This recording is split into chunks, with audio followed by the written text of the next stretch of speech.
नमस्कार। फ़िल्मों में अक्सर हम देखते हैं एक किरदार होता है जिसे हम हीरो कहते हैं। हीरो का हिंदी अर्थ है नायक।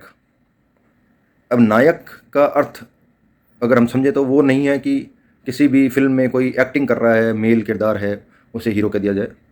अक्सर फ़िल्मों के अंदर जिस किरदार को एक व्यक्ति निभाता है, जिसको अमूमन हीरो कहते हैं, वह वो किरदार निभाता है जो बड़ा एक सकारात्मक किरदार होता है, जो एक पॉज़िटिव बदलाव लाने जैसी क्षमता रखने वाला किरदार होता है, या नॉर्मली जिसमें लीडरशिप दिखा रखी हो।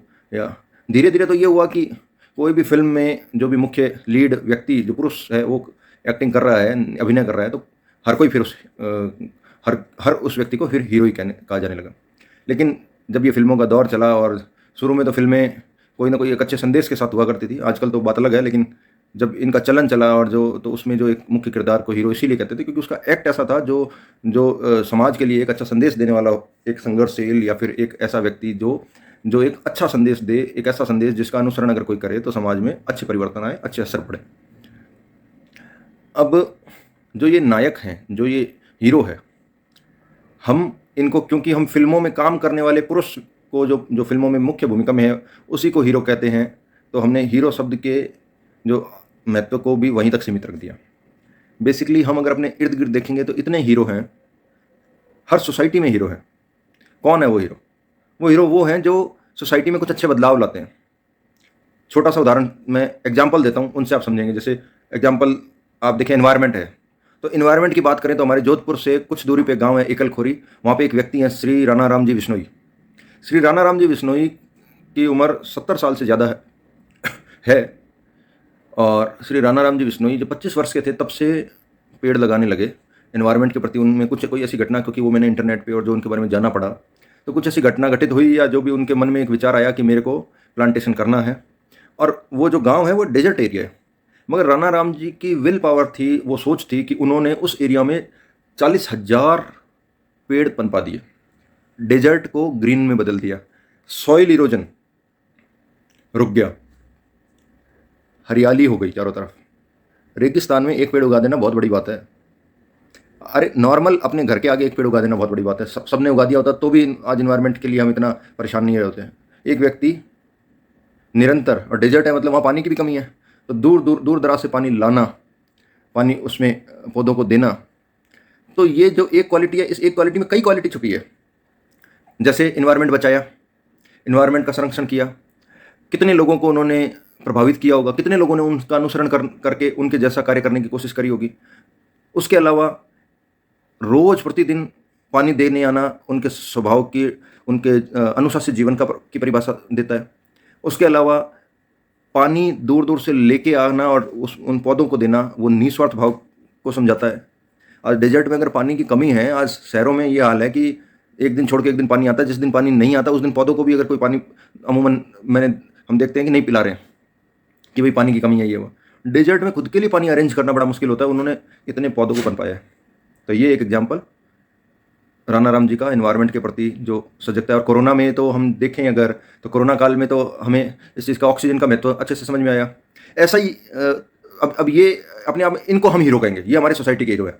ऐसे ही एक और हीरो का एग्जाम्पल मैं आपको देता हूँ, क्योंकि कोरोना काल का संदर्भ आया, तो कोरोना में चारों तरफ हाहाकार मचा हुआ था। प्लेटलेट्स, ब्लड चाहिए और प्लाज्मा चाहिए। तो एक व्यक्ति जो जिन्हें मैं जानता हूँ, एक हमारे जोधपुर में ही है, विशाल जी नाम है उनका, विशाल डेविस, फेसबुक पे उनका अकाउंट में उन्होंने अपना नाम विशाल हिंदुस्तानी लिख रखा है। जैसा उन्होंने नाम लिख रखा है वही उनकी वो सोच को प्रदर्शित करते हुए उन्होंने विशाल हिंदुस्तानी लिखा है। ऐसा कोई व्यक्ति नहीं होगा जोधपुर में, क्योंकि जो कोरोना की मार झेल के जब हॉस्पिटलाइज हुए और जब प्लाज्मा की जरूरत पड़ी, जब ब्लड की जरूरत पड़ी, तो जब हर व्यक्ति इधर उधर 10 जगह फ़ोन लगाता है, संपर्क करता है, तो ऐसा शायद ही कोई व्यक्ति रहा होगा जिन्होंने, जो विशाल जी को नहीं जानते हो, क्योंकि वो निरंतर इस काम को निस्वार्थ भाव से करते रहे। इस कोरोना काल में जब लोग घर से बाहर निकलने में भी जो जो डर था, और वो डर भी जायज़ था, लेकिन ऐसे में, लेकिन उस डर को भी पार करके किसी को मानवता के लिए सेवा भी करनी होती है। अब लोग कई तो कोरोना हो चाहे नहीं हो, कितनी भी लहर रही हो, कई लोगों ने लापरवाही करते हुए भी घर से बाहर निकले, मगर कुछ लोग ऐसे थे जो लोगों की ज़िंदगी बचाने के लिए बाहर निकले। उन्होंने न जाने कितनों की ज़िंदगी बचाई। तो आज विशाल डेविस जी जो हैं, उनको मैं ये मानता हूँ कि शायद जोधपुर में लगभग सभी जानते हैं, आज मेडिकल लाइन हो चाहे, और खासकर जिन्होंने वास्तव में बड़े करीब से इस पीड़ा को देखा। तो क्योंकि जब व्यक्ति इधर उधर संपर्क करता है, फ़ोन लगाता है, तो कहीं ना कहीं से ऐसा संदर्भ आ जाता है कि अरे आपने उनसे संपर्क किया क्या, उन तक भी बात बताओ, पहुंचाओ। ऐसा 2-3 बार मेरे को भी अपने चिर परिचित जो भी लोग थे उनके लिए कुछ ऐसा ब्लड अरेंज करना पड़ा या कुछ प्लाज्मा की जरूरत पड़ी, मैंने भी संपर्क किया विशाल जी से। और वाकई मतलब एक व्यक्ति किस तरीके से निस्वार्थ भाव से और कंसिस्टेंटली, मतलब विशाल जी के भी बारे में जितना मैं जानता हूँ, उनके भी जीवन में शायद कोई ऐसी घटना घटित हुई थी जिन्होंने उनको इस तरीके से प्रभावित कर दिया था, यूँ सोचने पे मजबूर कर दिया था कि ब्लड डोनेशन कितना इंपॉर्टेंट वर्क है जो सोसाइटी को अवेयर करके करवाना बहुत ज़रूरी है। न जाने कितनी बीमारियों का समाधान कह लो या कितने ही इलाजों में ये जो खून की ज़रूरत होती है। तो ऐसे कई एग्जाम्पल है विशाल जी का। जैसे अब जोधपुर ब्लड डोनर करके पूरा एक ग्रुप है, उनकी पूरी एक टीम है जो काम कर रहे हैं, तो he is one of that group. लेकिन ऐसे वो हीरो का एग्जाम्पल में मैंने उनका नाम इसलिए लिया क्योंकि न जाने कितनों को इंस्पायर किया। आज बीइंग एन ऑर्डिनरी पर्सन, मैं अगर उनके बारे में ये चीज़ जान रहा हूँ और जैसे मैं जान रहा हूँ वैसे कईयों ने मुझे उनके बारे में बताया, तो इसका मतलब आदमी कहते हैं प्रत्यक्ष को प्रमाण क्या, मतलब जब आदमी अच्छा कार्य करता है तो उसकी सराहना चारों तरफ होती है। तो ये भी एक एग्जाम्पल है हमारे सोसाइटी के हीरो का। अब यही बात चली है तो अब बात करें अपन कोविड से संबंध में ही कर लें। तो आज कोविड में ऑक्सीजन, प्लाज्मा, इन सब के साथ साथ एक चीज़ सबसे इंपॉर्टेंट क्या मानी गई, इम्यूनिटी। अब इम्यूनिटी की बात करें तो एक छोटा सा उदाहरण देता हूँ। इम्यूनिटी मतलब जो आदमी हेल्थ के प्रति, फिटनेस के प्रति रहेगा, जागरूक है, उसका इम्यूनिटी भी अच्छा रहेगा। अब एक मैं उदाहरण देता हूँ एक बच्ची का। हमारे शहर जोधपुर से ही थोड़ी सी दूर गांव है गुड़ा बिश्नोइया, वहाँ की है। उस बच्ची का नाम है पूजा बिश्नोई। वह बच्ची 10 या 12 साल की होगी शायद अभी।